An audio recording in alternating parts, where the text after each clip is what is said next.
ചാള, കൊച്ചു ചാള. നമുക്ക് ഇതിന് കുറച്ച് ചാള എടുത്ത് തോരൻ വെച്ചാൽ എങ്ങനെയാണെന്ന് നോക്കിയാൽ ഇന്ന് തോരൻ വെക്കുന്നത് എങ്ങനെയാണ്.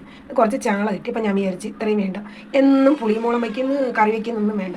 ഇന്ന് നമുക്ക് കുറച്ചെടുത്ത് തോരൻ വയ്ക്കാം, പൊരിക്കാനും കൊള്ളാം. എന്തായാലും നമുക്ക് തോരൻ വെച്ച് നോക്കിയാലോ. ചാളയില്ലേ, ഭയങ്കര സ്മെല്ല് കേട്ടോ. കഴുകി എടുത്തെങ്കിലും കൈയൊക്കെ നല്ല സ്മെല്ല്, നല്ലോണം കഴുകിട്ട് പോയി. അതിനുശേഷം നമുക്ക് ഈ ചാള നമുക്ക് തോരൻ വയ്ക്കാം എങ്ങനെയാണെന്ന് നോക്കാം. വാ, ചാള നമുക്ക് കുറച്ചെടുത്ത് ഇതിടാം കേട്ടോ. നമുക്ക് ചൂട് ഇട്ടിട്ട് നമുക്ക് അതിനകത്ത് ഇച്ചിരി മഞ്ഞൾപ്പൊടി ഇടാം, കിടക്കട്ടെ. എന്നിട്ട് നമുക്കിത് അടുപ്പിലോട്ട് വെച്ച് കൊടുക്കാം. വെച്ചിട്ട് തീ കത്തിച്ച് കൊടുക്കാം കേട്ടോ. തീ കത്തിട്ട് ചെറിയ തീ വെച്ചിട്ട് നമുക്ക് ഒരടപ്പ് വെച്ചെന്ന് ഒന്ന് അടയ്ക്കപ്പോൾ കഴിയുന്നതിനകത്ത് തന്നെ വെള്ളമുണ്ട് കേട്ടോ. കഴിയുന്നതിനകത്ത് തന്നെ വെള്ളമുണ്ട്. അപ്പോൾ ആ വെള്ളം നമുക്കിത് ഇവിടെ എല്ലാം അടയിട്ട് ചെറിയ തീയിലൊന്ന് വരും. എൻ്റെ മീനകത്ത് തന്നെ വെള്ളം ഉണ്ടെന്ന് ഞാൻ പറഞ്ഞില്ല, ഒന്ന് വയ്ക്കും. ഇപ്പം നമുക്ക് എടുക്കാൻ എളുപ്പം എടുക്കാം, മുള്ളില്ലാതെ കേട്ടോ. എന്തായാലും അണച്ച് വയ്ക്കാം, അതോടെ പറ്റട്ടെ. അത് കഴിഞ്ഞിട്ട് നമുക്ക് പിന്നെ വൃത്തിയാക്കിയെടുക്കാം. നമുക്കിത് കണ്ട ഇങ്ങനെ വൃത്തിയാക്കിയെടുക്കാം. എൻ്റെ കൈ ഫോൺ ഇരിക്കുന്നതുകൊണ്ടാണ് ഇങ്ങനെ എടുക്കാം. എന്നിട്ട് ഒരു പാത്രത്തിൽ ഇടാം. അങ്ങനെ ഇതെല്ലാം ഇങ്ങനെ കണ്ട എടുത്താൽ കിട്ടും കണ്ടോ. നമ്മുടെ മുള്ളിങ്ങനെ മാറ്റിയെടുക്കാം. അങ്ങനെ ഓരോന്നായിട്ട് നമുക്ക് ഇങ്ങനെ വൃത്തിയാക്കിയെടുക്കാം കേട്ടോ. വൃത്തിയാക്കിയിട്ടില്ല എടുക്കുക. ഉള്ളി കണ്ടോ ഇങ്ങനെ എടുത്താൽ മതി. മീൻ എടുക്കുക. കൈ ക്യാമറ ഇരിക്കുന്നുണ്ടായി എന്നിട്ട് ഇങ്ങനെ എടുക്കാം, ഉടനെ എടുക്കാം. അങ്ങനെ നമുക്കെല്ലാം ഇത് കണക്ക് വൃത്തിയാക്കി എടുക്കാം കേട്ടോ. തോരൻ വയ്ക്കാൻ ഉള്ളിയൊക്കെ ഇട്ട് തോരൻ വയ്ക്കുക, എന്നും പൊരിക്കുകയും ഒക്കെ തിന്നുന്ന പുളിമുളം വയ്ക്കുന്നു. ഇപ്പോൾ ചാളയുണ്ട്, പൊടി ചാള കിട്ടും. അപ്പം നിങ്ങളിത് ഇങ്ങനെ ചെയ്താൽ മതി കേട്ടോ. കേട്ടോ അങ്ങനെ വൃത്തിയാക്കി എടുക്കുക കേട്ടോ.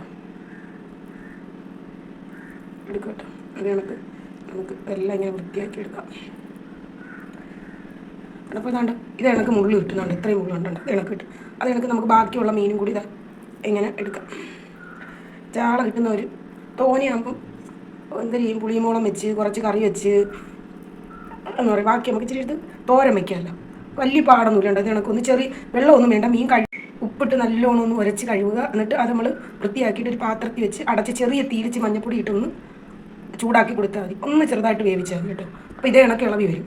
അങ്ങനെ നമുക്ക് എല്ലാം ഇതേ കണക്ക് വൃത്തിയാക്കി എടുക്കാം കേട്ടോ. മുള്ളു തിന്നെ അവിടെ ഒരാൾ വന്ന് ഇരിക്കുകയാണ് കണ്ട. അവിടെ ഇരി, തരാം മുള്ളു തരാം അവിടെ സമാധാനപ്പെട്ടിരിക്കും. എന്താ വൃത്തിയാക്കിയപ്പോൾ ഇതാ ഇത്രയും മുള്ളുണ്ട്. ബാക്കി ഇതാ ഇത്രയും. നമുക്കിനി ഉള്ളി വേണം, പച്ചമുളക് വേണം, ഇഞ്ചി വേണം, അതൊക്കെ അരിയാം.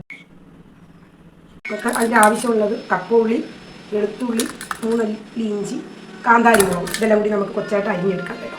ചെറിയ ആയിട്ട് അരിഞ്ഞിട്ട് കൊച്ചുള്ളി, ഇഞ്ചിയും വെളുത്തുള്ളിയും കാന്താരി മുളകും എല്ലാം കൂടി അരിഞ്ഞ് വെച്ചിട്ടുണ്ട് ചെറിയ ഇതായിട്ട് കേട്ടോ, പൊടിയായിട്ട്. ഇനി നമുക്കിത് എണ്ണയ്ക്കകത്ത് കടുവത്തിട്ട് വാട്ടിയെടുക്കുക.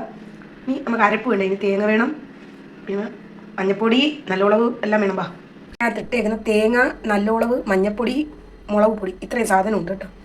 ഇതെന്തായാലും നമുക്കൊന്ന് പൊടിച്ച് മിക്സിയുടെ ജാറി വെച്ച് ഒന്ന് പൊടിച്ചെടുക്കാം. ഇതാണ് ഇതിൻ്റെ അരപ്പ്. പൊടിച്ച് വെച്ചിട്ടുണ്ട്.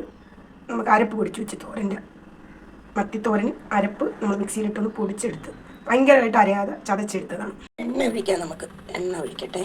എണ്ണ ചൂടാകുമ്പോൾ കടുവിടാം. എണ്ണ ചൂടായി കടുവിടാം. പൊട്ടട്ടെ നമുക്ക് ഉള്ളി ഇടാം. ഉപ്പും കൂടി ഇട്ടു നേരം ഉള്ളി വാടാൻ എളുപ്പമുള്ളൂ കേട്ടോ. നല്ലോണം കിടന്നൊന്ന് വാടട്ടെ.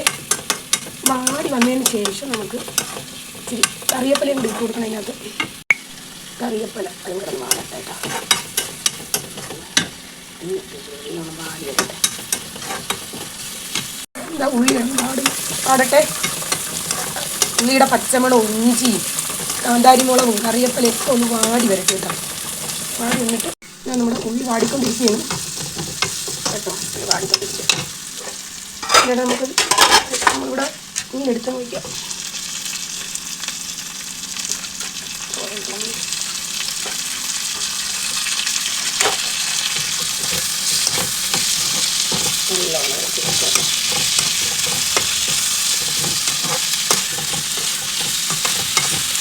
നല്ലോണം ഒന്ന് ഇളക്കിയെടുക്കാം. അടച്ചിരിക്കാം. ചെറിയ തീ ഒന്ന് കുറച്ച് കൊടുക്കട്ടെ. അവിടെ നോക്കട്ടെ. 5 മിനിറ്റായി. നമുക്കൊന്ന് നോക്കാം അങ്ങനെ ഉണ്ടോ. ഇളക്കി കൊടുക്കാം കേട്ടോ. അടിച്ചു പിടിക്കേണ്ട അതിൻ്റെ നമുക്ക് ഇനി അരപ്പുണ്ടല്ലോ, അരപ്പ് തട്ടി കൊടുക്കാം. തട്ടി കൊടുത്തിട്ട് ഇങ്ങനെ വെച്ചിട്ട് എന്നിട്ട് നമുക്ക് ചെറിയ പൊട്ടിത്തീയിൽ കുറച്ച് നേരം ഇരിക്കട്ടെ. പിന്നെ ഒരു പച്ചമണം മാറണം, ഈ അരപ്പിൻ്റെ ഒരു പച്ചമണം. ഓക്കെ, ചെറിയ തീയിൽ തുറന്ന് നോക്കാം. ഓക്കെ, എന്നിട്ട് നമുക്കിനി ഇളക്കി കൊടുക്കാം. ഇളക്കി കൊടുക്കാം. വെച്ചില്ല, ഉപ്പുണ്ടാവും നോക്കണം. നമ്മൾ ആദ്യം ഉള്ളിക്കേ ഉപ്പിട്ടുള്ളൂ. പിന്നെ ഈ തോരന് ഉപ്പില്ലെങ്കിൽ കുറച്ച് ഉപ്പ് കൂടി ഇട്ട് കൊടുക്കണം. നല്ലൊരു തോരനാണ് കേട്ടോ, നല്ലൊരു തോരൻ. കുറച്ചുകൂടി ആവട്ടെ. നമുക്കൊരിച്ചിരി തീ അങ്ങോട്ട് കൂട്ടി വെച്ച് കൊടുത്തിട്ട് ഒന്ന് ഇളക്കാം. എല്ലാവർക്കും ഇഷ്ടപ്പെടും. നല്ല തോരൻ കേട്ടോ, നല്ല അടിപൊളി തോരൻ. തോരൻ മീനൊക്കെ കിട്ടുമ്പോൾ നിങ്ങളിങ്ങനെ വെച്ചു, സൂപ്പർ തോരനാണ്. ഉപ്പുണ്ടാകും നോക്കട്ടെ. ഉപ്പുണ്ട് കേട്ടോ, നല്ല ഉപ്പ്. ഉള്ളിയിലിട്ട ഉപ്പ് കറക്റ്റ് പാകമില്ല.